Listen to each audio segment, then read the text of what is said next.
চাকসু নির্বাচন ঘিরে জমজমাট চট্টগ্রাম বিশ্ববিদ্যালয় ক্যাম্পাস। দ্বিতীয় দিনের মতো মনোনয়নপত্র বিতরণের পর ভোটের হাওয়া বইছে পুরো ক্যাম্পাসে।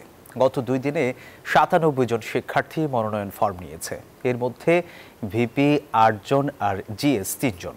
হল সংসদ নির্বাচনে মনোনয়নপত্র বিক্রি হয়েছে 70টি। চট্টগ্রাম বিশ্ববিদ্যালয় থেকে তামিম আহমদ শরীফের পাঠানো তথ্যচিত্রে ডেস্ক রিপোর্ট। এবার নির্বাচনী ট্রেনে উঠতে যাচ্ছে চট্টগ্রাম বিশ্ববিদ্যালয়। চাকসু নির্বাচনের মনোনয়নপত্র বিতরণ শুরু হয় সকাল 9:30টায়। উৎসবমুখর পরিবেশে ফর্ম সংগ্রহ করেন হল ও কেন্দ্রীয় সংসদের বিভিন্ন প্রার্থীরা। দ্বিতীয় দিনে এসে বিচ্ছিন্নভাবে মনোনয়ন ফর্ম নিয়েছেন শাখা ছাত্রদল থেকে নির্বাচনে অংশগ্রহণ প্রত্যাশীরা। মঙ্গলবার কেন্দ্রীয় সাধারণ সম্পাদক নাসির উদ্দিন নাসিরের উপস্থিতিতে প্যানেল ঘোষণা করার কথা জানিয়েছে সংগঠনটি। এছাড়া অন্যান্য সংগঠনও আগামীকাল প্যানেল ঘোষণা করবে বলে জানিয়েছেন সংগঠনগুলোর শীর্ষ নেতারা। ফ্রি ফেয়ার একটি ইলেকশন যাতে হয় এবং শিক্ষার্থীদের মতামতের যাতে বিজয় হয়। অফিসিয়াল নন অফিসিয়াল ছাত্রদলের পক্ষ থেকে আমরা ইন্ডিভিজুয়াল যারা মনোনয়ন প্রত্যাশী বিভিন্ন পদে আমরা আজকে মনোনয়নপত্র সংগ্রহ করলাম। বান্ডেল থাকলে প্রতি সেনমানিতে টাকা বাঁচবে। বিকাশ সেনমানি বান্ডেল কিনে জিতুন প্রতি লেনদেনে। প্রায় 3 যুগ পর চাকসু কার্যকর করাকে ইতিবাচকভাবে দেখছেন শিক্ষার্থীরা।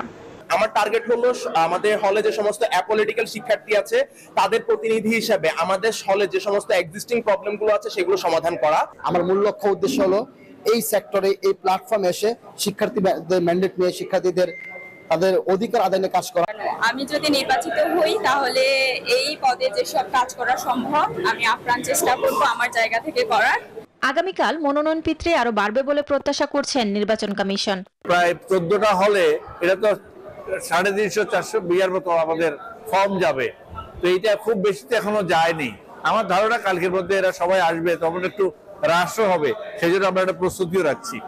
নির্বাচনের মনোনয়ন বিতরণ চলবে মঙ্গলবার পর্যন্ত। জমা দেয়া যাবে বুধবার। বৃহস্পতিবার যাচাই বাছাই শেষে 21 সেপ্টেম্বর প্রাথমিক প্রার্থী তালিকা ও 25 সেপ্টেম্বর চূড়ান্ত প্রার্থী তালিকা প্রকাশ করা হবে। আর ভোট গ্রহণ হবে 12 অক্টোবর। Desk report, news 24।